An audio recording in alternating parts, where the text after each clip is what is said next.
आज हम श्रीमद् भागवतम के दूसरे स्कंद के 10वें अध्याय को करने जा रहे हैं। ठीक है, तो स्टार्ट करते हैं। तो अध्याय 10 का नाम है भागवतम सभी प्रश्नों का उत्तर है।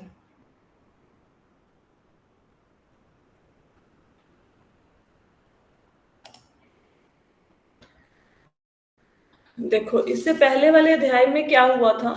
स्क्रीन नजर आ रही है ना सबको? Yes ma'am.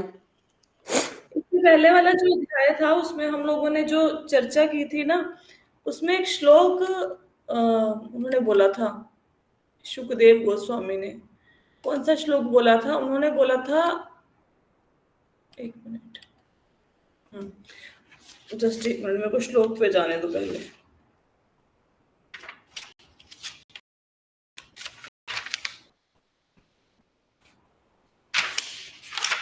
तो श्लोक नहीं मिल रहा है। उन्होंने बोला था कि 10 लक्षणों वाली सृष्टि का सृष्टि के 10 लक्षण शब्द आया था कहीं पे। एक मिनट रुक जाओ।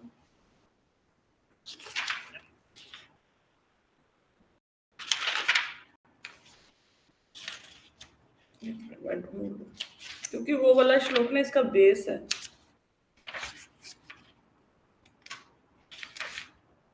हाँ, ये है 44 नंबर श्लोक। एक मिनट में दिखाती हूँ आपको।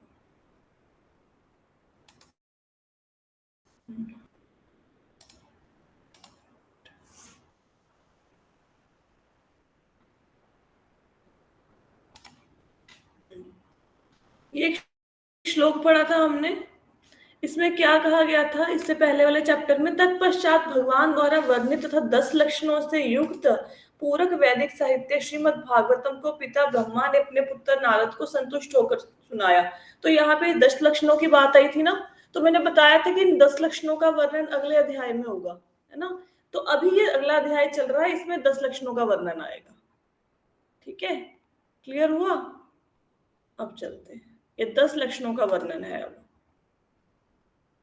पहले पहले उसमें वर्णन आ जाएगा 10 लक्षणों का पहले श्लोक में। ठीक है, तो शुरू करते हैं। हम सेकंड कैंटो के 10वें अध्याय का पहला श्लोक करने जा रहे हैं। मैं इसको संस्कृत में पढ़ देती हूँ, फिर इसको एक एक शब्द को समझना भी है। श्लोक है, श्री शुक उवाच अत्र सर्गो विसर्गश्च स्थानं पोषणम् ऊतयः मन्वयन्तर एषानुकथा निरोधो मुक्ति आश्रयः। इसमें क्या कहते हैं?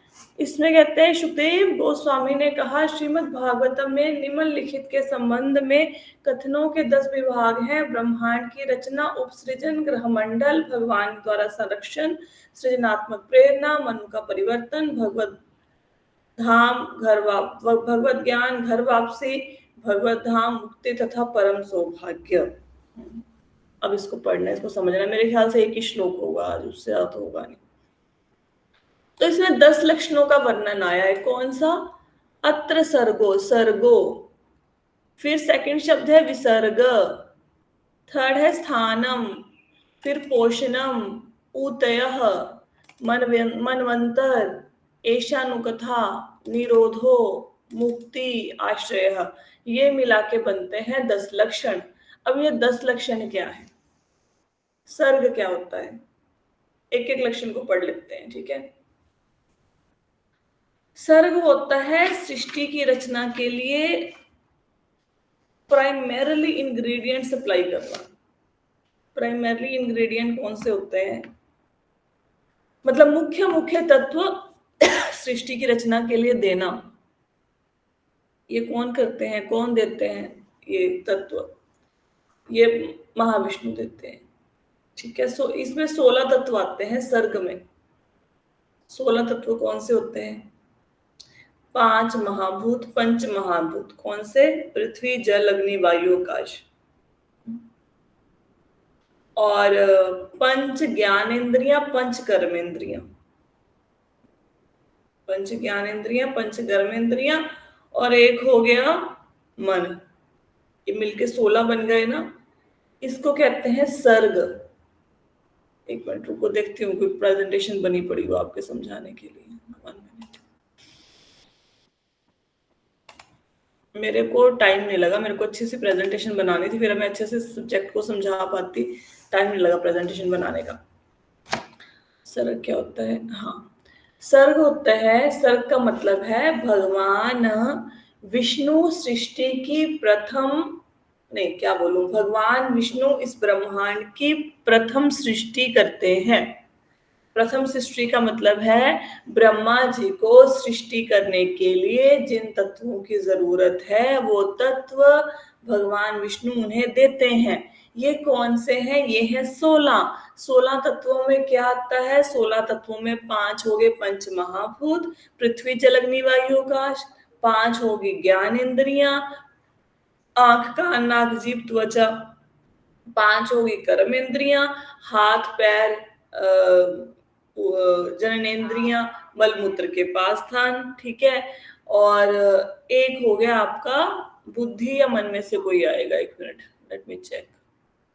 is and 16 principle created by the Purusha mind, 16 हो गया आपका माइंड। क्लियर हो गया? ये कौन करते हैं फर्स्ट सृष्टि? ये करते हैं महाविष्णु, इसलिए ब्रह्मा जी को सेकेंडरी क्रिएटर कहा जाता है, क्योंकि फर्स्ट सृष्टि की रचना महाविष्णु करते हैं। ठीक है, समझ आया कि नहीं आया? ऑनलाइन वाले बोलो भाई, है अभी के नहीं? जी माता जी। हाँ वो बताइए, ठीक है, सर्ग समझ आ गया? ठीक है, बाकियों को समझ आया? बाकी लोगों को नहीं समझ आया? अजीत माता जी को समझ आया? Yes ma'am, yes, carry on ma'am. सर्ग के बाद होता है विसर्ग। विसर्ग क्या कहते हैं? जैसे एग्जांपल से समझो यार, सर्ग क्या होता है। मैंने हलवा बनाना है, ठीक है, मैं आपके घर पे आई, मैंने हलवा बनाना है, आपने मुझे सूजी घी चीनी सब कुछ दे दिया, ये हो गया सर्ग। अब मैंने उन चीजों को यूज करके हलवा बना दिया, वो हो गया विसर्ग। समझ आ गई? विसर्ग क्या होता है? विसर्ग is a secondary creation bye Lord Brahma. Okay, secondary creation. अब जो हमें चीजें मिली हैं उनको यूज करके ब्रह्मा जी जो सेकंड क्रिएशन करते हैं, दैट इज विसर्ग। क्लियर हो गया? ठीक है, जो भगवान कर रहे हैं दैट इज सर्ग, और जो ब्रह्मा जी कर रहे हैं वो होगी विसर्ग। ठीक है, ब्रह्मा जी क्या करते हैं? जो ये 16 तत्व भगवान ने सप्लाई कर दिए प्रकृति के गुणों के द्वारा, आगे इनकी सृष्टि करते हैं। ठीक है, जीवों की उत्पत्ति करते हैं, चर अचर जीवों की। ठीक है, क्लियर हो गया? सर्ग किसने किया बताओ? सर्ग का रचयिता कौन है? सर्ग किसने किया? बोलो भाई। ब्रह्मा जी ने। भगवान ने। मेरी बात सुनो, पहले तो ना ये सारे ना आज तक चैट बॉक्स से करो और अनम्यूट करो, ऐसे क्लास नहीं चलेगी। ये इतना मुश्किल श्लोक है, आपको बिल्कुल समझ नहीं आएगा, और अगर ये समझ नहीं आया पूरा चैप्टर समझ नहीं आएगा, इसलिए सबको बोलना पड़ेगा। अनम्यूट करो। सर्ग किसने किया? भगवान ने। कौन से भगवान ने? कृष्ण भगवान। चलो दोबारा से सुनो, जब तक सर्ग समझ नहीं आएगा क्लास आगे नहीं चलेगी। ठीक है, ऐसे ऊपर ऊपर से नहीं जाने वाली बात है, सुनो ध्यान से। सबसे पहले देखो, हम 10 लक्षणों का वर्णन कर रहे हैं श्रीमद् भागवतम के। 10 जो क्या बोलोगे इसको, 10 subject matters of Shrimad Bhagavatam. सबसे पहले आता है सर्ग। सर्ग होता है primarily creation by the God. अब सृष्टि की रचना करनी है तो ब्रह्मा जी को उसके लिए इंग्रेडिएंट चाहिए, तत्व चाहिए। तो तत्वों की रचना कौन करते हैं? महाविष्णु। कितने तत्वों की रचना करते हैं? 16। 16 में से 5 होती है पंच महाभूत, पृथ्वी जल अग्नि वायु आकाश, पंच ज्ञानेन्द्रियां, पंच कर्मेंद्रिय और एक मन। इसकी रचना करी महाविष्णु ने। ठीक है, समझ आया? This is the first creation bye supreme Lord. ये पहली सृष्टि की रचना है। क्लियर हुआ अभी? जी माता जी। अब बताओ सर्ग कौन करता है? महाविष्णु। विष्णु, महाविष्णु। हाँ, ऐसे बोलना है। सर्ग में कितने तत्व महाविष्णु क्रिएट करते हैं? 16। 16। कौन कौन से होते हैं बताओ? 5 महातत्व, इंद्रियां, कामेंद्रियां और मन। हाँ, समझ आ गई अभी? अगर आप आज की क्लास में सब लोग पार्टिसिपेट नहीं करेंगे, क्लास आगे नहीं बढ़ेगी। उसका कारण ये है कि श्लोक बहुत टेक्निकल है, नहीं समझ में आएगा, और एक ही श्लोक होगा और हो सकता है आधा ही श्लोक हो इस क्लास में, सर्ग समझ आए। अब उसके बाद विसर्ग। विसर्ग क्या होता है? जो भगवान ने ये सप्लाई कर दिए, 5 ज्ञानेंद्रियां दे दी, 5 कर्मेंद्रियां दे दी, पंच महाभूत दे दिए, इन सबको मिला के, इन सब के साथ इसमें प्रकृति के 3 गुण सतो रजो तमो गुण की इंटरेक्शन के साथ, उनके मेल से 16 तत्व ये ले लिए, 3 प्रकृति के सतो रजो तमो गुण ले लिए, उनको मिला के, 19 को मिला के जो सेकेंडरी क्रिएशन हुई, इसको बोलते हैं विसर्ग। समझ आई? ठीक है। अब भगवान ने जो 16 तत्व दे दिए, उनके अंदर मिला दिए 3 गुण सत्व रजस तमस, उसके बाद करी सृष्टि की सेकंड क्रिएशन, इसको बोलते हैं विसर्ग। समझ आई? विसर्ग की उत्पत्ति किसने करी? Who is the creator of विसर्ग? बताइए। महाविष्णु। बेबी जी, विसर्ग, विसर्ग, इट्स नॉट सर्ग, इट्स विसर्ग। ब्रह्मा जी। ब्रह्मा जी ने। सर्ग किसने किया था? सर्ग बेबी जी ब्रह्मा। विसर्ग एक बार भी बोलिए मैम, प्लीज रिपीट इट। विसर्ग देखो, it's in English today, so you can understand it better. Visarga is the secondary creation by Lord Brahma by using the 16 the 16 ingredients which are being supplied by Mahavishnu, and by the interaction of 3 modes of nature, then the secondary creation comes into existence, which we can see in the form of animals, trees, demigods, right. human beings.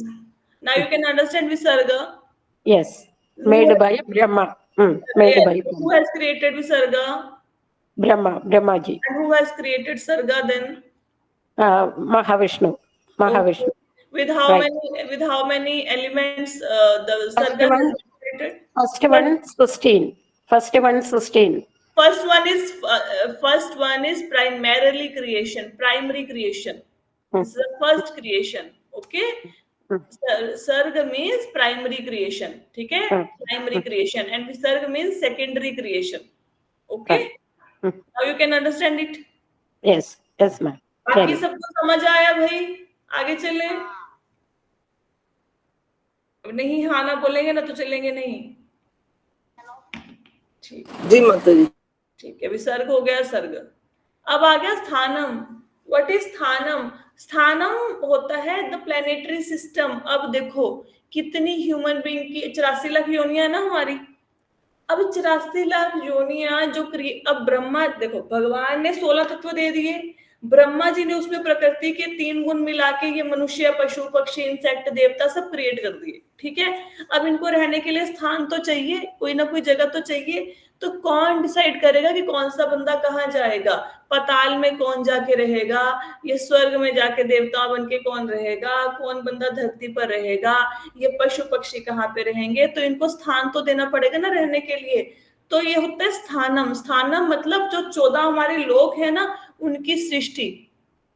14 लोक है जिसमें हम रहते हैं। ठीक है। 14 planetary system. समझ आया? बोलेंगे तो है नहीं कोई। हाँ जी माता जी। तो स्थानम हो गया। आप ना अपना सब लोग ना फोन अनम्यूट पे रखो, म्यूट पे करना ही नहीं है इसको। तो स्थानम क्या हो गया? स्थानम हो गया जो 84 लाख योनियों को क्रिएट कर लिया, इनको अलग अलग जगह देनी है रहने के लिए। ठीक है। किसी को पाताल लोक भेजना है, किसी को स्वर्ग में भेजना है, किसी को धरती पे भेजना है। ये कैसे डिसाइड होगा? ये डिसाइड होगा डिस्टर्बेंस आ रही है।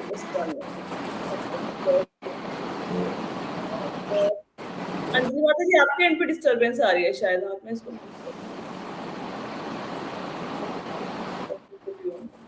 मेरे में एक मिनट देखती हूँ।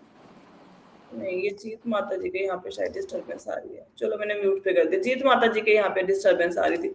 मैं अंजलि माता जी को अनम्यूट कर देती हूँ, क्योंकि फिर मेरे को एक बंदा बताता रहेगा ना, फिर मेरे को समझ आती रहेगी। ठीक है। स्थानम क्या हो गया? कि भाई सब लोगों को जगह देनी है रहने के लिए, कौन सा बंदा कहाँ रहेगा, वो हो गया स्थानम। इसमें सबसे ऊपर कौन सा है, Baikunth, that is the true स्थानम। हमें बैकुंठ जाना है, जो हम धरती पे रह रहे हैं ना, ये ट्रू स्थान नहीं है हमारे रहने के लिए। जैसे सपोज छुट्टियां हैं, छुट्टियों में आप घूमने चले गए, आप सिंगापुर घूमने चले गए, क्या वो हमारा, सिंगापुर छोड़ो, चलो इंडिया की एग्जाम्पल लेते हैं, आप चले गए हरिद्वार घूमने के लिए चले गए, आप केरला घूमने के लिए चले, शिमला घूमने के लिए चले गए। अब शिमला रियल स्थान थोड़े ना हमारे रहने का, वहां पे घूमेंगे फिरेंगे फिर वापस आ जाएंगे लुधियाना में जहाँ पे आप रहते हो, ठीक है। तो ये जो हम धरती पर रह रहे हैं, ये हमारा असली स्थान नहीं है रहने का। हमारा असली स्थान क्या है, बैकुंठ। क्लियर हो गया स्थानम। आगे चले। और जो बाकी के लोग हैं 14 लाख, उसमें जन्म मृत्यु है, लेकिन बैकुंठ में जन्म मृत्यु नहीं है और हमने वहीं पे जाना है। आगे चले।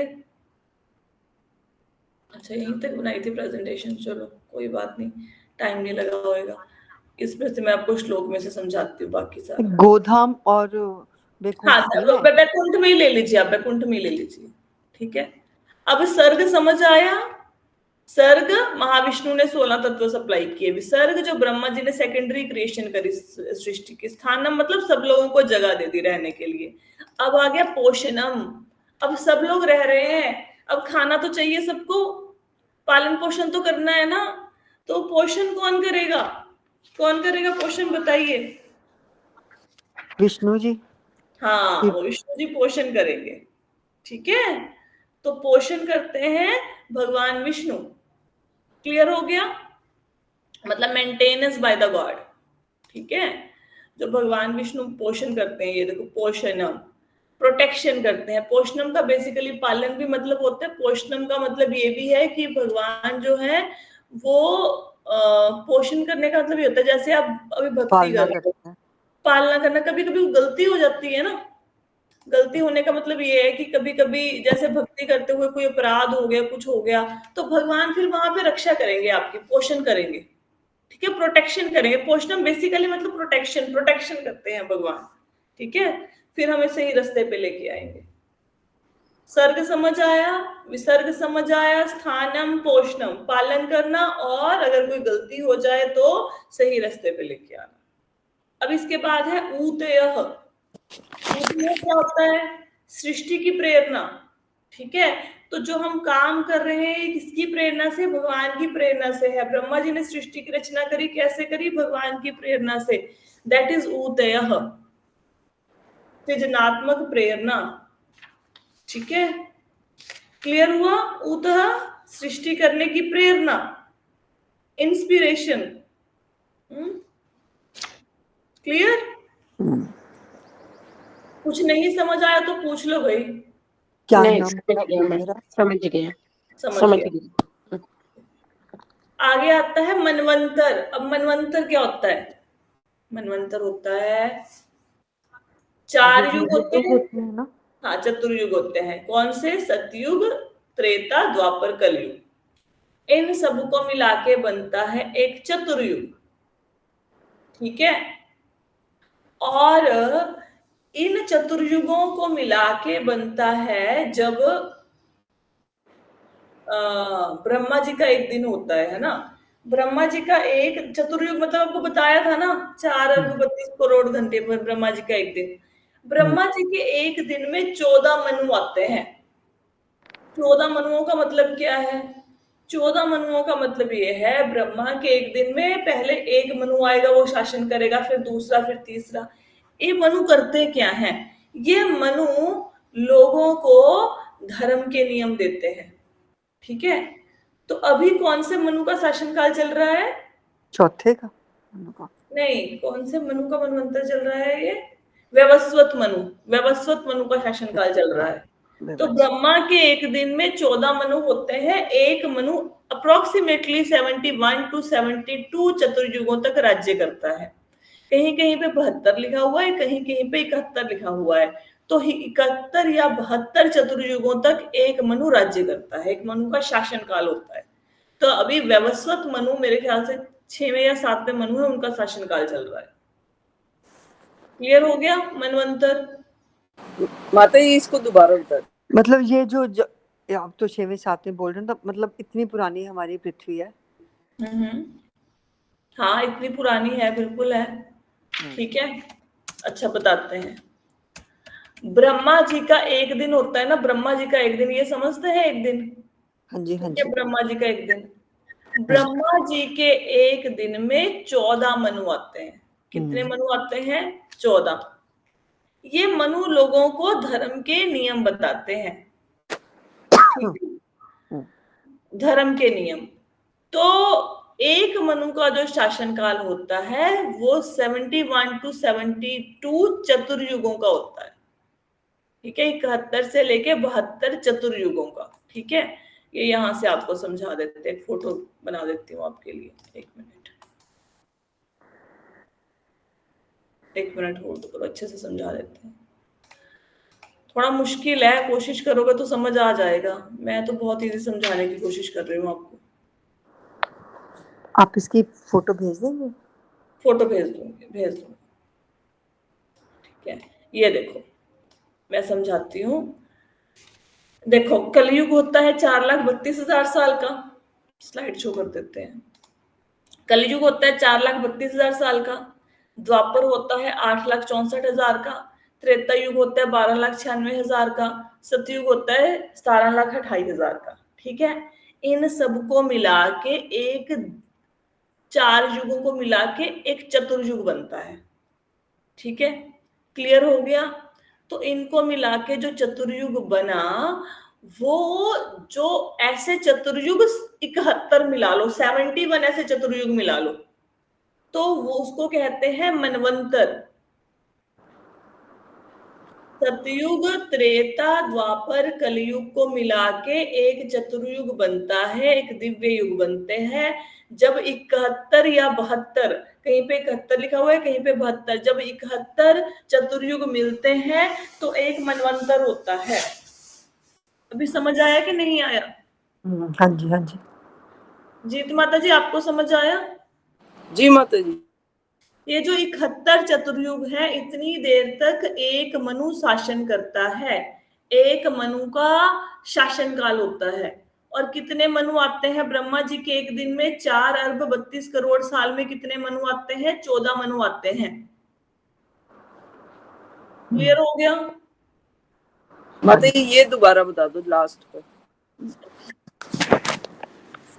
71 चतुर्युग समझ आ गया? ब्रह्मा जी का जो, सॉरी, मनुओं का जो शासनकाल है 71 चतुर्युग के बराबर है। ठीक है, हाँ जी, हाँ जी। तो ये 14 मनु होते हैं। ये जो एक मनवंतर है ना, इसे 14 मनवंतर मिला लो, मतलब 71 प्लस 71 प्लस 71, 71 को 14 बार जोड़ो, तो 14 मनवंतर होते हैं ब्रह्मा जी के एक दिन में। मतलब 14 मनु शासन करते हैं। समझ आया? ब्रह्मा जी के एक दिन में कितने मनु आते हैं? 14। कितने मनु आते हैं? 14। तो जब 14 मनु आए तो मनवंतर कितने हुए? 14, क्योंकि हर एक मनु अपने अपने मनवंतर में शासन करेगा। ठीक है, और ये 14 मनवंतर कितना टाइम पीरियड होता है? 4 अरब 32 करोड़। ठीक है, समझ पाए जीत माता जी कि नहीं समझ आया अभी? जी माता जी। बाकी सबको समझ आया? हाँ जी, हाँ जी। ये जो चार्ट में साइड में संध्या, ये क्या मतलब हुआ? संध्या का मतलब होता है, एक मिनट दोबारा से बोलते हैं। संध्या क्या होती है? दो युगों की संधि। संधि मतलब मिलना। अच्छा, संगम जब, युग जैसे। हाँ, जब ऐसे द्वापर युग और कलयुग मिलेंगे तो द्वापर युग और कलयुग के बीच में देखो, द्वापर खत्म और हो कहीं रहा संगम युग है। नहीं है, सिर्फ त्रेता द्वापर में। और देखो, द्वापर समाप्त हो रहा है, नहीं सब में है। उन्होंने वैसे ऐसे ना, देखो इधर भी है, लेकिन उन्होंने इसको डिफाइन नहीं किया हुआ। हर युग, जब एक युग खत्म होता है और दूसरा युग स्टार्ट होता है, तो बीच में जो गैप होता है इसको संध्या कहते हैं। ठीक, हाँ। जैसे सपोज करो, दो बंदे क्रिकेट खेल रहे हैं, तो एक बैट्समैन आउट हो गया, अब वो जा रहा है कोर्ट की तरफ, और दूसरा बैट्समैन इधर आ रहा है प्लेग्राउंड में, तो उसको आने जाने में 5 मिनट लगेंगे कि नहीं लगेंगे? तो इसको जैसे ये जब शाम होती है तो दिन खत्म हो रहा होता है, रात शुरू हो रही होती है। बिल्कुल, अब दिन खत्म हो रहा है, रात आ रही है, तो ना दिन है ना रात है, बीच का समय हो गया संध्या। अब द्वापर युग खत्म हो रहा है, कलयुग शुरू हो रहा है, ना द्वापर है ना कलयुग है, तो बीच के टाइम को कहेंगे संध्या। तो 15 संध्या होती है 14 मनवंतरों में। ठीक है, क्लियर हो गया? ठीक, हाँ जी, हाँ बहुत जी। क्वेश्चन तो नहीं है? आ जाए पुराने श्लोक पे वापस आ जाए, एक बार दोबारा से सुन लेना यूट्यूब पे ना इस लेक्चर को, ऐसे अगर नहीं समझ आया तो। वैसे सुनने की जरूरत नहीं है, आगे इसका फिर से विस्तार में वर्णन आएगा। मनवंतर हो गया। एशानुकथा, व्हाट इज एशानुकथा? एशानुकथा का मतलब है भगवान के भक्तों की कथा।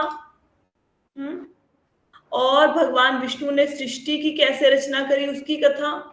ईशानुकथा, ईशानुकथा का मतलब है भगवान के भक्तों की और भगवान विष्णु की सृष्टि उन्होंने कैसे करी उसकी कथा। पुरुष अवतारों की कथा, भगवान के भक्तों की कथा। क्लियर हुआ?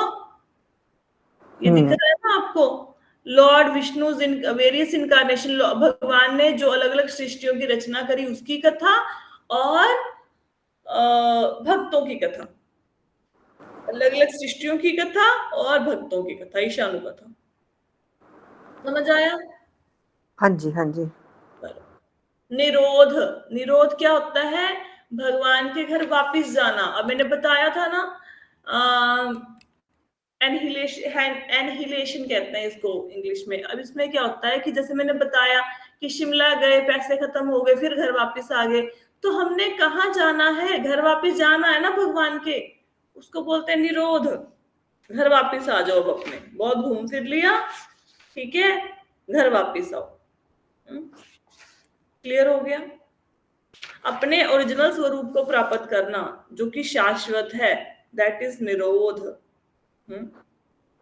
आगे निरोध के बाद क्या है? मुक्ति। मुक्ति तो पता है ना, मुक्ति। निरोध में चले जाए, अपने स्वरूप में स्थित हो गए तो मुक्ति मिल गई।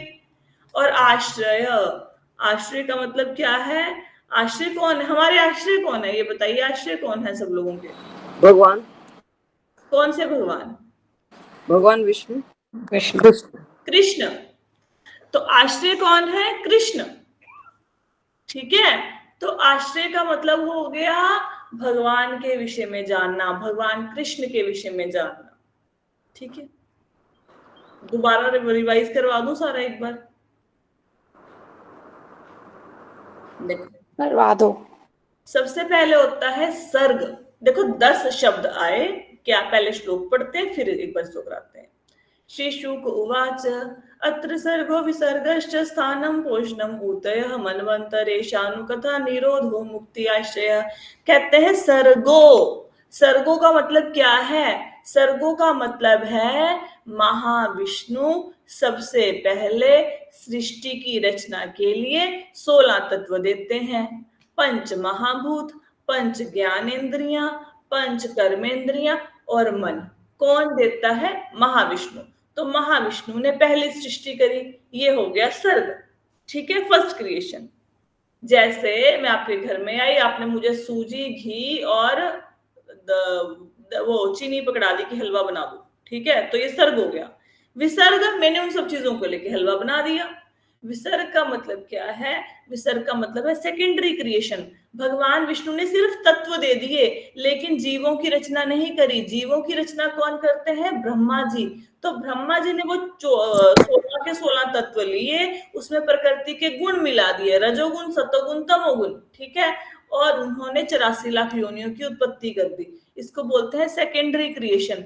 ये हो गया विसर्ग। ठीक है, अब ये जो 84 लाख लोग आ गए, कहीं पे रहेंगे तो सही, कहीं तो घूमेंगे ये, तो 14 लोक बना दिए इसके बाद, 14 लोकों की क्रिएशन। ठीक है, जिसमें पाताल, धरती, ये बाकी के लोग जितने भी हैं। तो किसने ज्वाइन किया? एक मिनट। जो बाकी के लोग हैं उनका उनकी रचना, बाकी के लोगों की रचना, तो 14 लोग। एक मिनट, किसने ज्वाइन किया है? मैं कैसे वापस जाऊं उसके ऊपर, कथा के ऊपर? somebody has joined। ठीक है, तो वैसे टाइम पे ना ज्वाइन कर लिया करो, फिर बीच में कथा रोकनी पड़ती है। ठीक है। स्थानम क्या हो गया, 14 लोग, ठीक है। इसमें से भी ऊपर क्या है, बैकुंठ, वो ही हमारा असली धाम है, गोलोक वृंदावन। ये तो ऐसे बाकी तो लोग तो हमें रहने के लिए बना दिए हमारे कर्मों के अनुसार। पोषणम, पोषण का मतलब क्या है, इनका पालन करना, पहली बात सुरक्षा देना, जितने लोग बना दिए रह रहे हैं इन लोगों में, प्लस अगर भक्ति करते हुए हमसे कोई गलती हो जाए तो भगवान हमें सुरक्षा प्रदान करते हैं, दोबारा से भक्ति के मार्ग में लेके आते हैं, दैट इज पोषणम।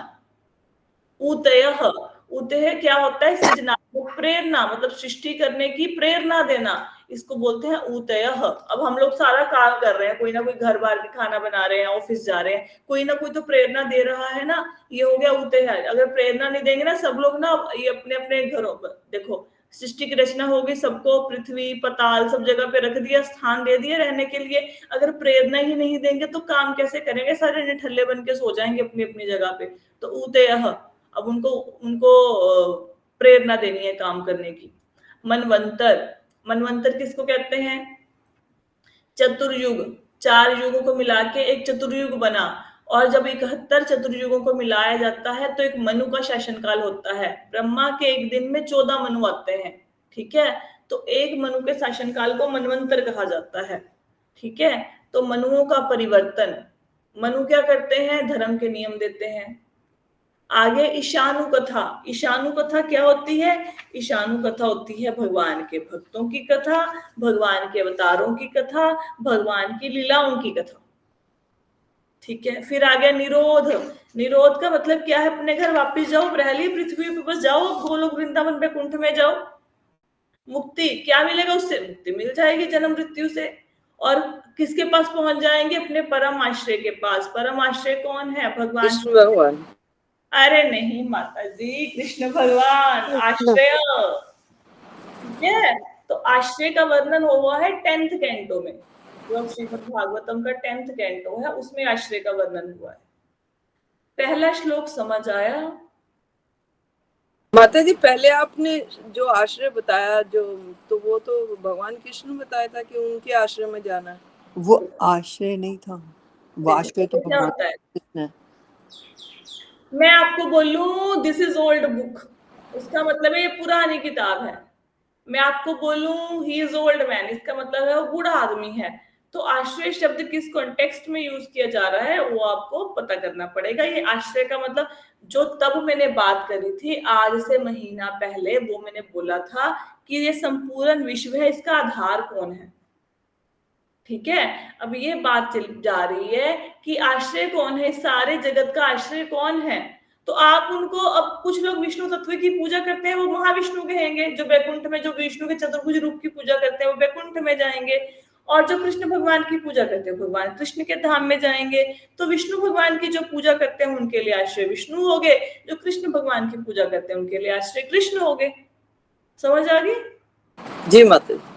यहाँ हमारा फाइनल डेस्टिनेशन तो भगवान ही है ना, भगवान है। एक्चुअल में यहाँ पे आश्रय का मतलब भगवान कृष्ण है, क्योंकि जो आश्रय है उसका वर्णन श्रीमद् भागवतम के 10th कैंटो में हुआ है। श्लोक क्लियर हो गया? ये मुझे ऐसा लगता है कि सेकंड श्लोक शुरू नहीं करना चाहिए, पहले इसी को थोड़ा सुन लो, एक बार फिर से यूट्यूब पे सुन लो, अच्छे से समझ आ जाएगा। अभी मिल जाएगा ना आपको लेक्चर, वहां पे सुन लो, ठीक है। तो ये मेरे ख्याल से सब लोगों को क्लियर हो गया। कोई प्रश्न है इसमें तो पूछो भाई। कोई क्वेश्चन नहीं है? बहुत ज्यादा समझ आ गया कि सारा ऊपर से चला गया? दो ही बातें हुई होंगी या नहीं माता जी समझ आ गया, समझ आ गया। अभी श्लोक को ना थोड़ा सा खुद पढ़ना एक आधी बार, फिर समझ आएगा। मैंने इसको पढ़ाया था आज से 2.5 साल पहले पढ़ाया था, तो जब मैंने श्लोक खोला थोड़ा थोड़ा याद था, और ये फोन पे जो कथा सुन रहे हैं उनको भी याद था कि ये पढ़ाया हुआ है। भूलता नहीं है इंसान, जो चीज एक बार पढ़ लेता है। पढ़ो इसको, ठीक है। तो ये है, अब आज हो गया शुक्रवार है ना, तो अभी कथा होएगी सोमवार को, 2 दिन की छुट्टी है, सुबह की शाम की भगवत गीता की क्लास है जैसी लगेगी। कल भी कथा नहीं है शनिवार को, और संडे को भी कथा नहीं है, क्योंकि मेरे घर पे गेस्ट आ रहे हैं। फिर ऐसा सुबह सुबह उठ के मैं कथा करनी शुरू कर दूंगी तो सबकी नींद डिस्टर्ब हो जाएगी। तो कल और परसों कथा नहीं होगी, तब तक इस श्लोक को समझो। अब मंडे से कथा होगी, ठीक है। और कोई प्रश्न, कुछ पूछना हो, नहीं समझ आया हो तो बता दो मुझे अभी। क्लियर हो गया? ठीक है जी, चलो हम श्रीमद् भागवतम की कथा को यहीं पे विश्राम देते हैं। हरे कृष्णा। हरे कृष्ण। हरे कृष्ण। हरे कृष्ण।